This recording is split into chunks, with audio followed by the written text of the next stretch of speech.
તો ગાથા 27 એનો અર્થ છે દેહને, કુળને અથવા જાતિને વંદન થતું નથી. દેહ એટલે શરીર, શરીર અચેતન જડ, એને વંદન થતું નથી. પણ જીવના અંતરંગ વિતરાગરૂપ ભાવ છે એને વંદન થાય છે. પછી કહે છે કુળ, પિતા તરફથી કુળ કહેવાય કે અમે ફલાણા વંશના છીએ, અમારું કુળ આ છે, પિતા તરફથી કહેવાય. તો કે કુળને વંદન થતું નથી. કોઈ ઉચ્ચ કુળના છે માટે એને વંદન કરાય એમ નહીં. તમને પોતાને અંતરંગ પરિણામ કેવા પ્રગટ થયા છે, અંતરંગ તમારો ભાવ વર્તમાનમાં કેવો વર્તી રહ્યો છે. પછી કે છે જાતિને વંદન,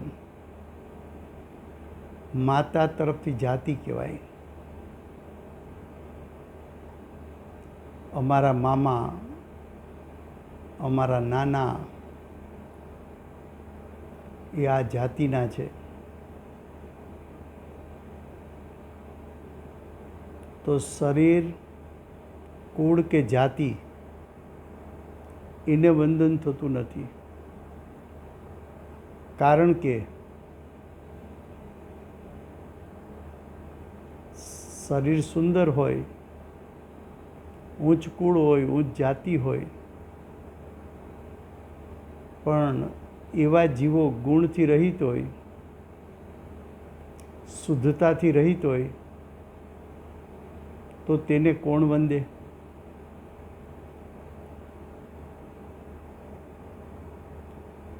ગુણ વિના પ્રગટ મુનિ નથી. મુનિપણું શરીરથી ઓળખાવાતું નથી, કુળ કે જાતિથી ઓળખાવાતું નથી.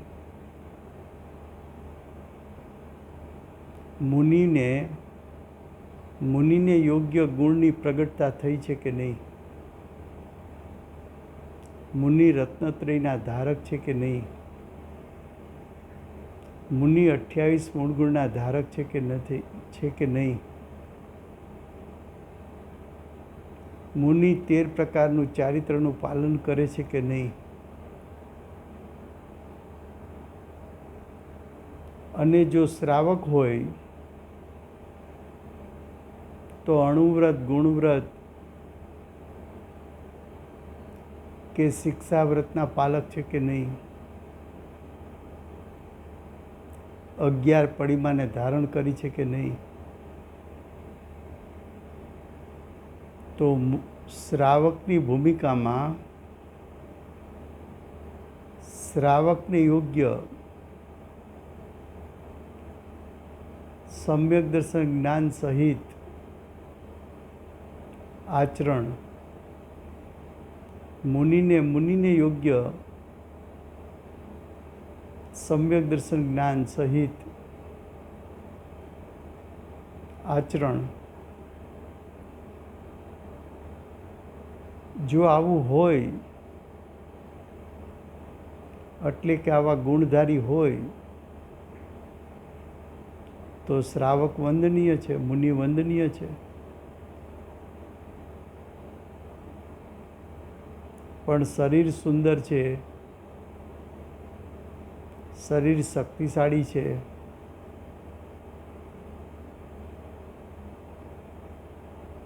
શરીરનું બાહુબળ છે, શરીરનું રૂપ છે, ઉચ્ચ કુળ છે, ઉચ્ચ જાતિ છે, પણ સંસ્કાર ક્યાં? લૌકિકમાં પણ લૌકિક સંસ્કાર ન હોય એવા જનો વંદનીય હોતા નથી. જ્ઞાનીનું જીવન લૌકિક ન્યાયે પણ ટીકાપાત્ર થાય એવું હોઈ શકે નહીં. હવે ભાવાર્થ. લોકમાં પણ એવો ન્યાય છે કે ગુણીન હોય તેને કોઈ શ્રેષ્ઠ માનતું નથી.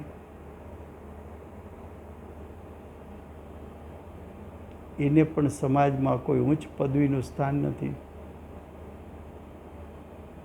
તે સુંદર હોય,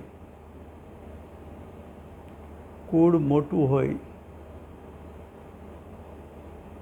જાતિ મોટી હોય તો શું?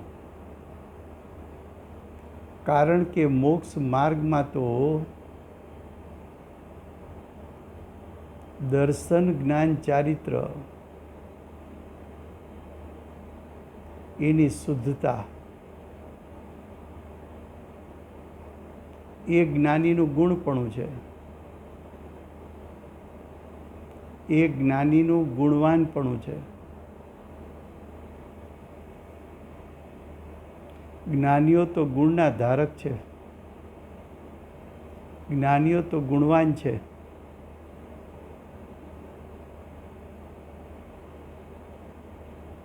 જ્ઞાનીએ મોક્ષ માર્ગ પ્રગટ કર્યો છે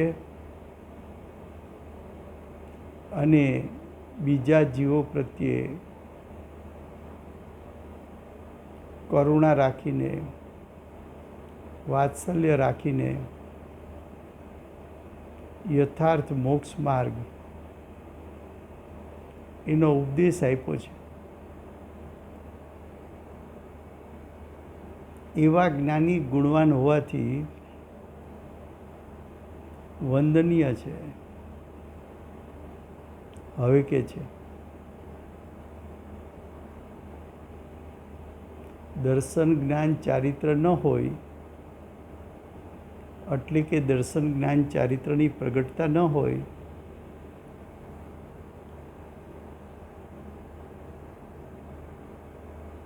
તો દર્શન, જ્ઞાન, ચારિત્ર વિના જાતિ, કુળ, રૂપ વગેરે વંદનીય નથી.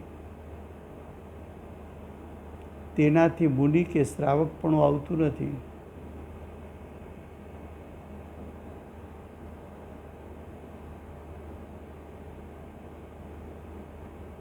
મુનિરાજ હોય, કોઈ પૂર્વ કર્મના ઉદયને કારણે આખા શરીરે ગળતકોડ થયો હોય, પણ આત્માના પરિણામ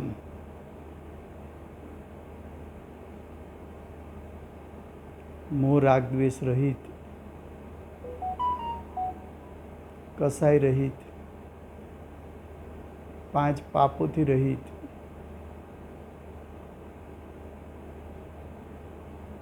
શુદ્ધતાથી સહિત, આત્મજ્ઞાનથી સહિત, આત્માનું તપ ધ્યાનથી સહિત હોય.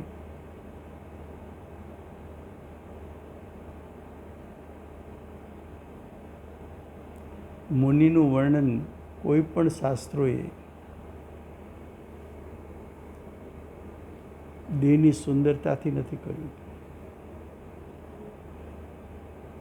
મુનિના કુળથી નથી કર્યું,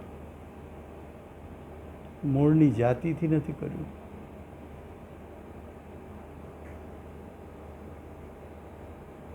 આત્માને ક્યાં કુળ કે જાતિ છે?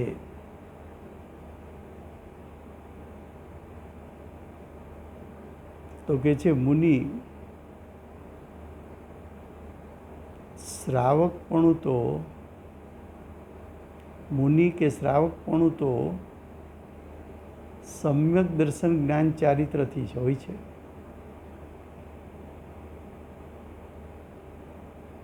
તેથી તેમના ધારક છે, તેઓ વંદન યોગ્ય છે.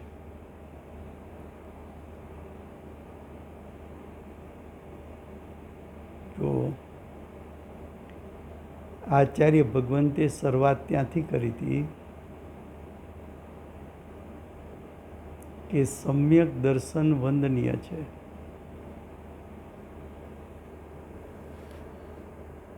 પછી એમ કહ્યું હતું સમ્યક દર્શન વગર જ્ઞાન સમ્યક હોતું નથી. પછી એમ કહ્યું સમ્યક દર્શન જ્ઞાન વગર ચારિત્ર સમ્યક હોતું નથી. સમ્યક દર્શન વગર સંયમ તપ ધ્યાન હોતા નથી. સમ્યક દર્શન વગર જ્ઞાની નથી, શ્રાવકપણું નથી, મુનિપણું નથી.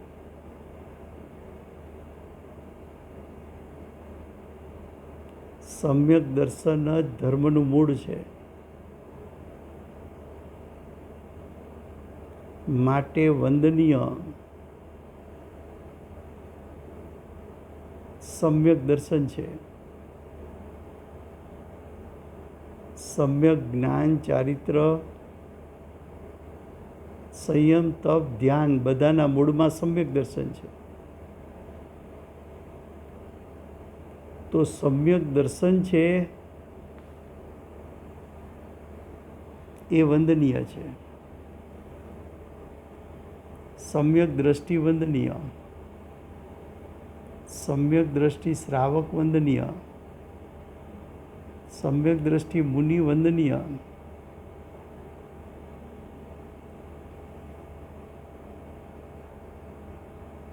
પણ જો સમ્યક દર્શન નથી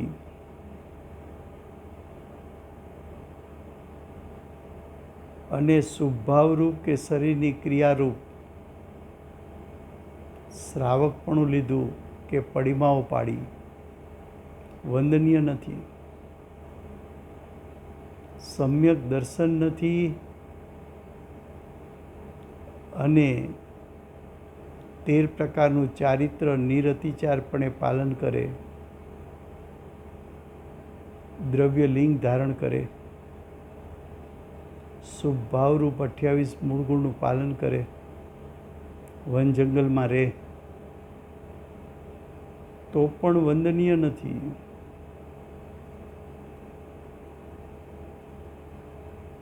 સમ્યક દર્શન હોય તો સ્ત્રી પર્યાય પણ વંદનીય. ગુરુદેવે કહ્યું ને,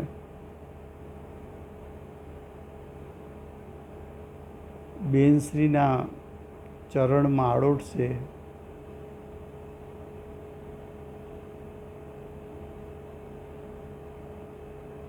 બેનશ્રીના ચરણમાં આડોટશે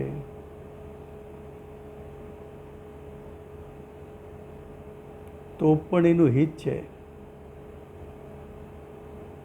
ચરણમાં આડોટવું એટલે એની આજ્ઞા પ્રમાણે રહેવું, એના વચન પ્રમાણે રહેવું. તો આ થઈ ગાથા 27.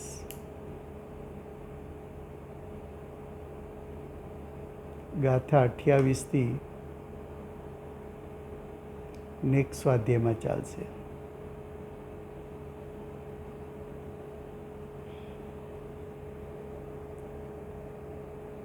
દિવ્ય ધ્વનિમાં સમ્યક દર્શનનો મહિમા દર્શાવનાર શ્રી સિમંદર ભગવાનનો જય હો. સમ્યક દર્શન જ્ઞાન સહિત ચારિત્રને ધરનાર શ્રી કુંકુંદાચાર્ય દેવનો જય હો. સમ્યક દર્શન વિભૂષિત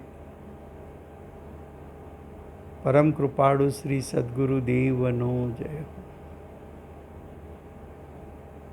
સમ્યક દર્શનનું તત્વચર્ચા દ્વારા સ્વરૂપ દેખાડનાર પ્રસમમૂર્તિ ભગવતી માતનો જય હો. અષ્ટ જીનવાણી માતનો જય હો. પરમ દિગંબર જૈન ધર્મનો જય હો.